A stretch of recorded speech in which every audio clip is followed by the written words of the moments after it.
Mga kapatid, explain ko lang ng pinakamadaling paraan kung ano yung tinatawag nilang grafting techniques or grafted plants. Ayan.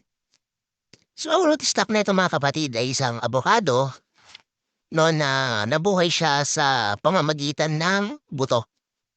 So, ibig sabihin, duman siya sa proseso na naging buto, then lumaki siya. Ayan. Ito na yung kanyang pinakapuno. Actually, wala pang isang taon yan eh. Ilang months pa lang siguro yan. Siguro mga 6, 7 months.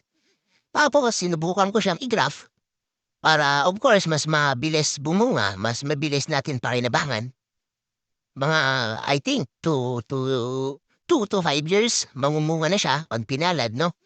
So, kumuha tayo ng talbos or sayon kung tawagin, ng mga nagtatanim, doon sa namumungang abukado na. Ayan. So, ito yung sayon. Yan yung sayon. Kung makikita nyo, may mga buds na siya. Ayan o. Buds yan, mga kapatid. Ito, totoo yan. Buds yan. Yan yung may potential na lumaki or umusbong. Tapos, dinugtong natin. Yan kung nakikita nyo, nilagyan ko siya ng crafting tape. Ano na to, magdadalawang linggo na. So, hopefully, mabubuhay. Ayan, yun yung mga buds niya, mga kapatid do. Yan, so hopefully, mabubuhay. May ginawa na pa rin 3 puno. So, I'll keep you updated. Good day.